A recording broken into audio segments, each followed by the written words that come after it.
इसी के साथ कॉलर जुड़ गए हैं, उनसे बात कर लेते हैं। जयपुर से हैं रुक्मणी जी, स्वागत है आपका। हाँ, मैं जयपुर से बोल रही हूँ। मेरी 65 एज है और मेरे ना दर्द रहता है कमर में। कब से दर्द है ये? ये डेढ़ साल 2 साल हो जाएंगे अभी जी। अच्छा रुक्मणी जी, देखिए ये दर्द और 1.5-2 साल हो गए, क्या दवा आपने नहीं ली होगी? एक तो ये इलाज है, आप दवाओं के नाम भी आपको याद हो जाते हैं कि दर्द हो तो ये दवा खा लो। हर पढ़ा लिखा आदमी दर्द की दवाओं के बारे में जानता है, लेकिन कब तक खाओ?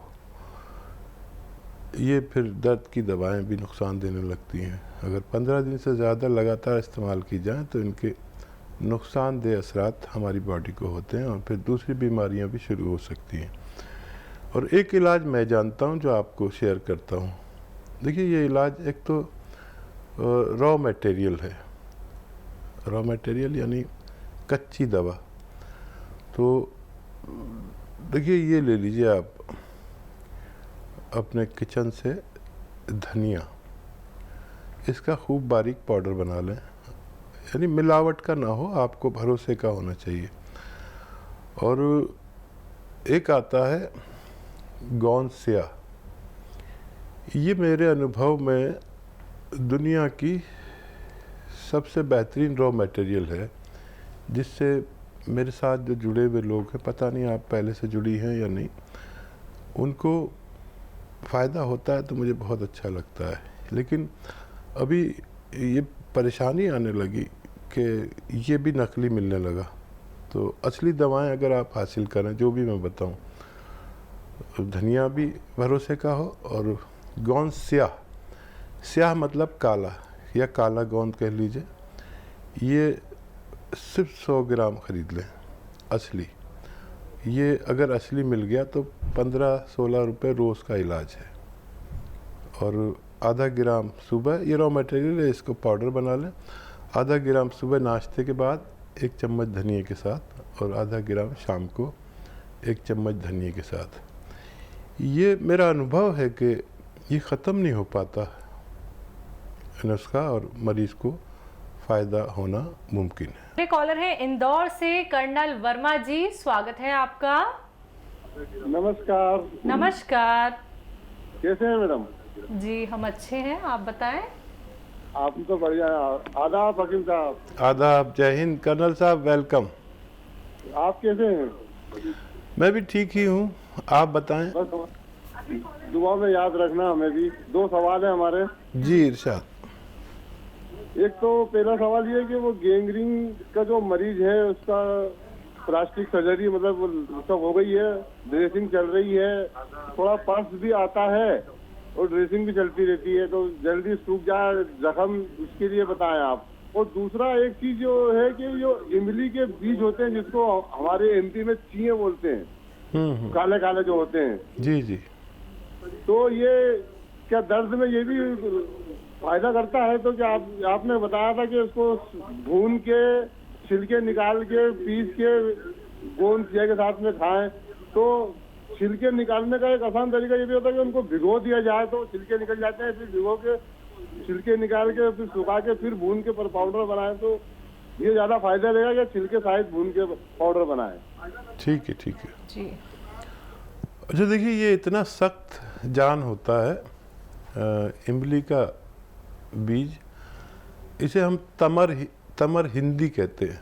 तमर हिंदी, इमली का बीज आम ज़बान में कहते हैं कि ये भिगोने के बाद इसका छिलका बड़ा मुश्किल से उतरता है, और इसको अगर भून लिया जाए तो फिर अगर धीरे धीरे मारा जाए इस पर तो छिलका अलग हो जाता है। आसान तरीका मेरी नज़र में ये है। अच्छा, भला का ताकतवर है और सस्ता भी बहुत होता है, इसे कोई नहीं पूछता, और इसको आप ले सकते हैं। और वही इसका 2 ग्राम खुराक होनी चाहिए, इसके पाउडर की 2 ग्राम खुराक, और आधा ग्राम गौंसिया तो और भी तेज़ काम करता है। ये आपने सही जगह समझे आप, और आप हर बात याद रखते हैं, तो ये अच्छी ताकतवर चीज़ है। ये उनको जो महिलाओं को जो वाइट डिस्चार्ज होता है उसके काम में भी आती हैं। उसके लिए इसबगोल की भूसी के साथ हम वज़न खाते हैं और बहुत सारे रोगों में ये काम आता है, लेकिन क्योंकि ये सस्ता इतना आता है तो लोग इसको ज़्यादा अहमियत नहीं देते, और अगर इसको अहमियत दी जाए तो ये भी कई रोगों में काम करता है। और सुखाने के लिए उनका जो मर्ज़ के बारे में आपने कहा, गोंद चिलगोज़ा आधा ग्राम रोज़ाना उनको दें, असली वाला, तो उनको उम्मीद है कि जल्दी फ़ायदा मुमकिन है। जी, बिहार से हैं आशा देवी जी, स्वागत है आपका। हेलो। हेलो। हाँ आशा जी बताइए। जी मेरी मम्मी को ना दिनाई हो गया है। क्या हो गया है? दिनाई हो गया है। पहले छोटे छोटे से फुंसी जैसा होता है, फिर पूरे पेट में फैल जा रहा है, बहुत खुजलाता है। जी, पूरी बॉडी पर है क्या? फेस में हो गया है। फेस में? अच्छा, कोई बात नहीं। मम्मी की एज बता दीजिए, मम्मी सुन रही है, मुझे आवाज़ आ रही है। 40 साल है। तो देखिए, एक आसान इलाज है, जिनको भी बच्चियों को हो या बड़ों को हो, वहाँ से दाने फुंसी ऐसी निकलती हैं, तो बड़ा आसान इलाज है। ये जो अलसी आती है, अलसी, इसको हल्का सा भून कर पाउडर बना के रख लें। और एक आता है सफ़ेद गोंद मोरिंगा, असली वाला लें, नकली बहुत मिलता है। तो 1 ग्राम सफ़ेद गोंद मोरिंगा और 2 ग्राम अलसी रोज़ाना पानी से, नारियल पानी से या बग़ैर चर्बी के दूध से देना शुरू करें। कुछ दिन देने से उनको फ़ायदा होना मुमकिन है। पंजाब से हैं लता जी, स्वागत है आपका। नमस्कार मैडम जी। जी नमस्कार। नमस्कार वीर जी। जय हिंद, आदाब। वीर जी मेरे 2 सवाल ने। हाँ जी, एक मेरा भाई है, उसको ना यूरिक एसिड भी है और चिक्के बहुत लगती हैं, चिक्का। ठीक है। खांसी जुकाम। और दूसरा सवाल है, एक और यहाँ पर उनकी उम्र 63 वर्ष है और उसको हार्ट की भी प्रॉब्लम है और सांस की भी, वो स्टिमुलस कैप्सूल सुनते हैं, और साथ में उनको घुटनों की प्रॉब्लम है और उनके घुटने ना बिल्कुल मुड़ते नहीं है। दोनों की उम्र बताइए। हाँ, जेड़े भी घुटने मुड़ते नहीं है उसकी तो 63 है और दूसरे की 50। जी।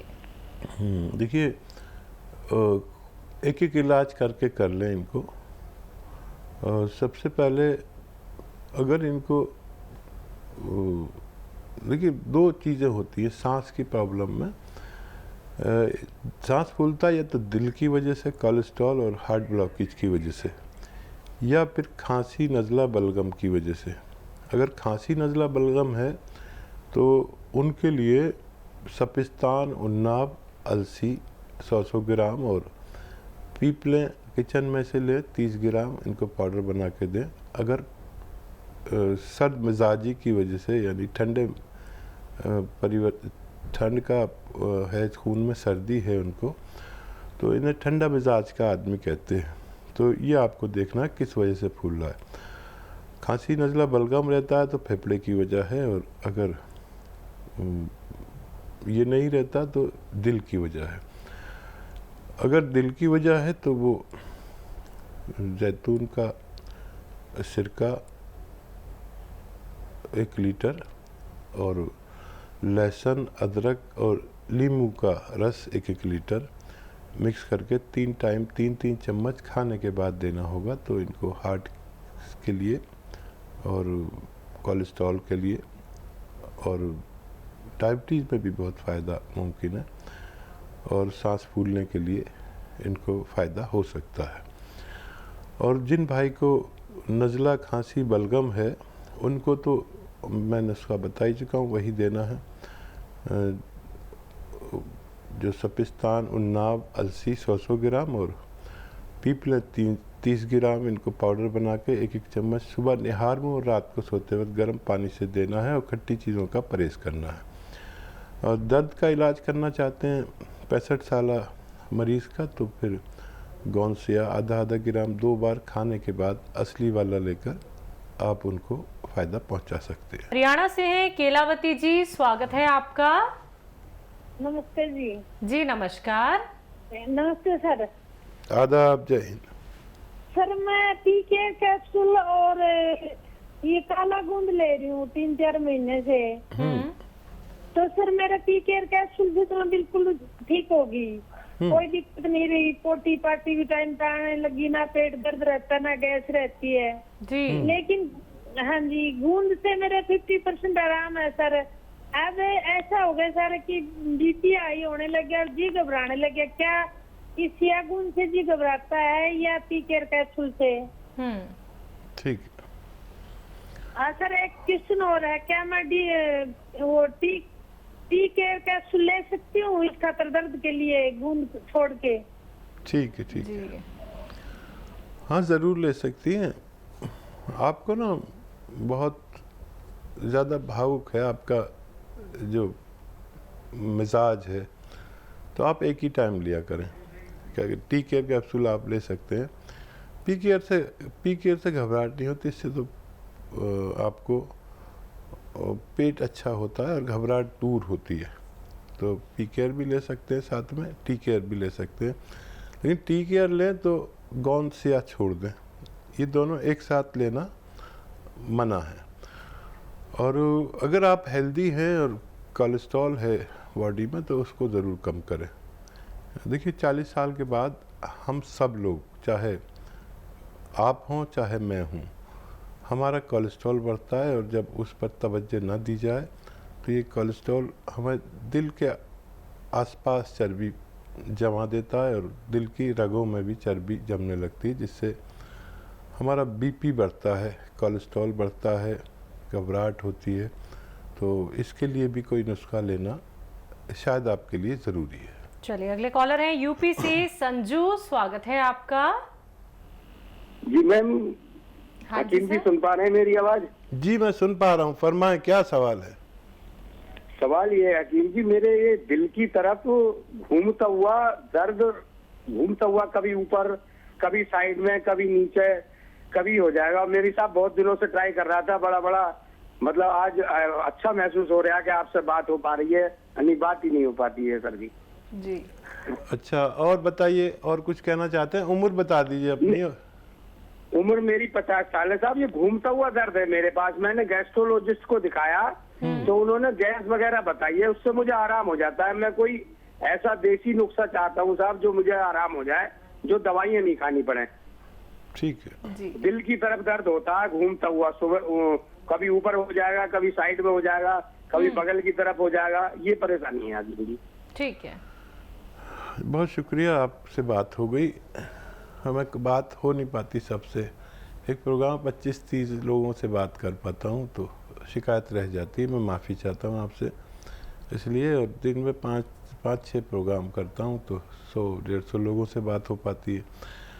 और ये हमारी कमी नहीं, मजबूरी है। अच्छा देखिए, बड़ा अच्छा नुस्खा है, आपके किचन में है।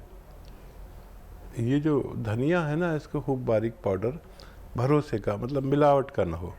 मिलावट का होगा तो काम अच्छा नहीं करता। धनिए का पाउडर बना लें और इसको 200-300 ग्राम बना लें अपने लिए अलग। वैसे तो सबके किचन में धनिया होता ही है। और एक आता है नमक ज़ैतून। अच्छा, नमक ज़ैतून एक नमक जैसा दिखने वाला रसायन है जो नमकीन नहीं होता, ये इसकी पहचान है। नमकीन नहीं होता ये बिल्कुल भी। और 1 चम्मच धनिया सुबह नाश्ते से पहले ही ले लिया करें और 1 या 2 चुटकी नमक ज़ैतून इसमें मिला के। ज़्यादा प्रॉब्लम है तो 2 चुटकी, नहीं तो 1 चुटकी काफ़ी है। चुटकी से कहता हूँ मैं। ये आप दिन में 1 बार या 2 बार ले लिए करिए, सुबह शाम। खाने से पहले लेना बेहतर है, आधा घंटा पहले लेंगे तो बहुत अच्छा है। ये आपके पेट के पूरे सिस्टम को सुधारता है, एसिडिटी होगी तो उस पर कब्ज़ा करेगा कि अब मत हो, और मैदे में कुछ गिरानी है तो उस पर एसिड अगर कम ज़्यादा हो रहे हैं तो उनको संतुलित करता है। और ये फुजलात को, जो लैट्रिन है, इसको आगे धकेलता है और लीवर को बड़ा अच्छा रखता है, किडनी को बहुत अच्छा रखता है। किडनी में अक्सर प्रॉब्लम हो जाती है, क्रिएटिनाइन बढ़ती है, लीवर अक्सर इम्प्रेस हो जाता है, और गैस, कब्ज़, एसिडिटी, बवासीर, ये बहुत ज़्यादा अच्छा नुस्खा है और ये नॉर्मल लोग भी ले सकते हैं। और वो लोग, उन लोगों को ज़रूर लेना चाहिए जो हमेशा कोई ना कोई दवा खाते हैं, रोज़ जिन्हें दवा खाना पड़ता है, दवा खाना जिनकी मजबूरी है, दवा खाना जिनकी ज़िंदगी है।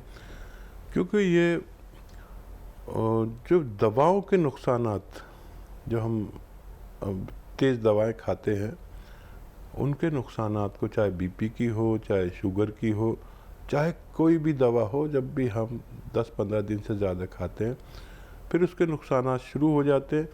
ये उन नुकसानात को रोकने की ताकत रखता है।